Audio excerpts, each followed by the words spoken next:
Hi, my name is Brian Bradley, Bryan Bradley. I'm a member in the Utah National Guard and a student in the Emergency Services Department at Utah Valley University.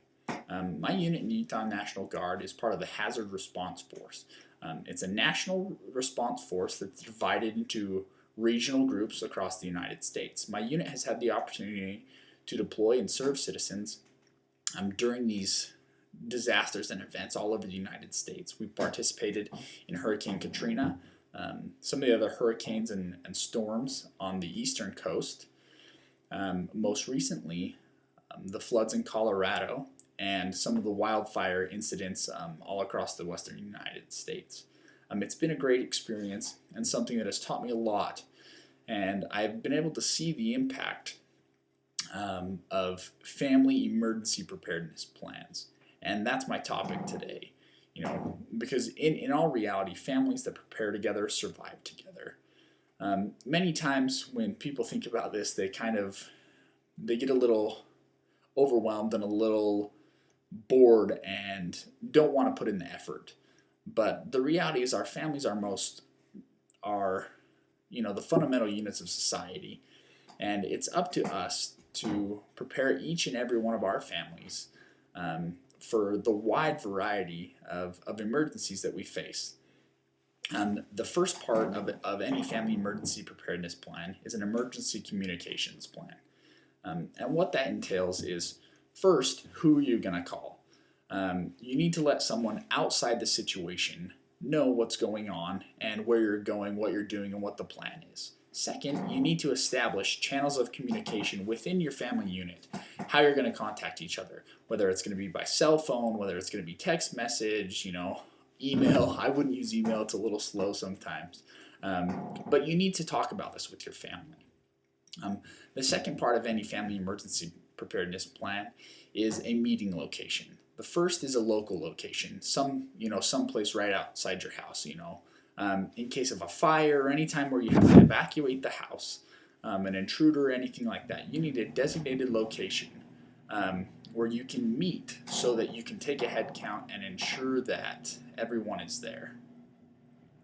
The third part of any emergency preparedness plan is the actual supplies, is creating a supply or a stock of things that you're going to need during any type of these events. There's a lot of great lists on ready.gov, on FEMA, and they give you a good starting place to begin from to create these packing lists. But first, I'm going to take some questions from the audience. What can families do to prepare for such a wide range of disasters? That's a great question. There is a lot of different disasters, a lot of different things. You have earthquakes, hurricanes, tornadoes, rock slides, power outages, storms.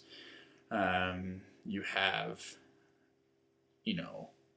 dams breaking like in Colorado and in Hurricane Katrina. And the reality is sometimes it may seem like a daunting task to take upon to prepare for this wide range of things. But the reality is that many of the preparations are very similar, and it goes back to the basics. So in answer to your question, the biggest thing you can do to prepare for such a wide range of things is not build specific plans for each and every type of a disaster, but to come up with at least a framework and a open dialogue with your family and create a plan. The first off is you just need to make a plan. Start preparing now, because that's what's going to make the difference in any type of disaster. All right, another question. Why is it important to have a 72-hour kit? Well, the 72-hour kit is, the reason why that's important is generally local agencies are the first to respond on any type of incident. And you got to think that local agencies have only so much manpower and supplies at their disposal.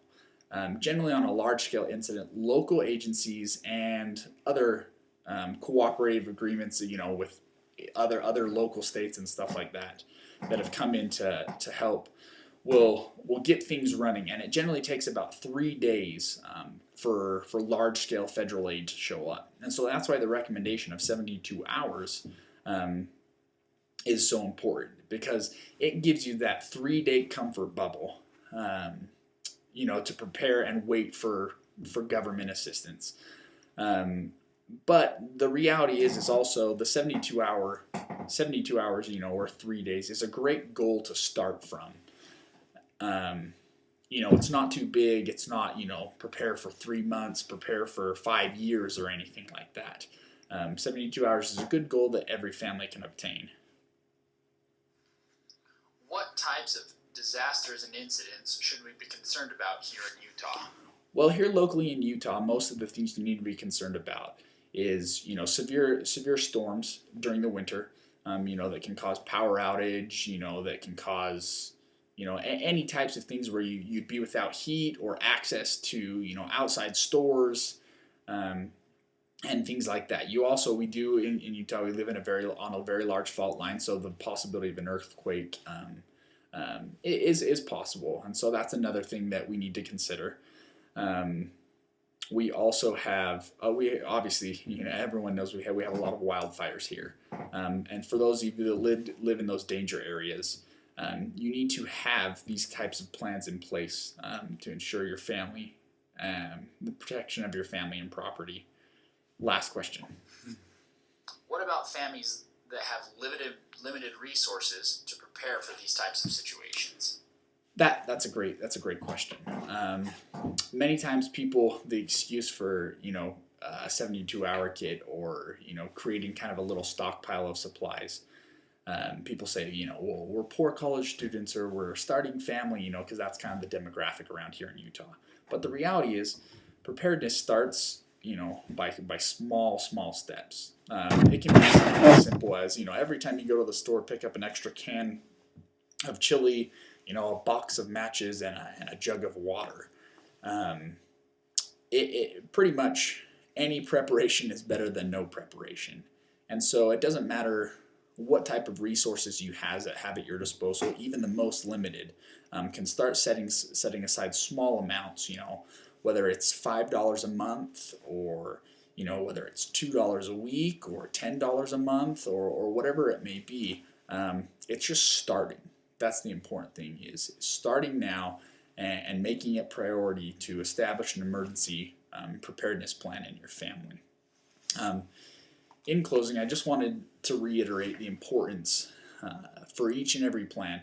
Imagine during the events of Hurricane Katrina, if every one of those families had blankets, food, fresh water, cooking sources, hygiene products, whistles to signal for help, communication plans set up, and evacuation plans set up, and had contacted outside people outside the disaster area to let them know what was going on, where they were going, what they were doing.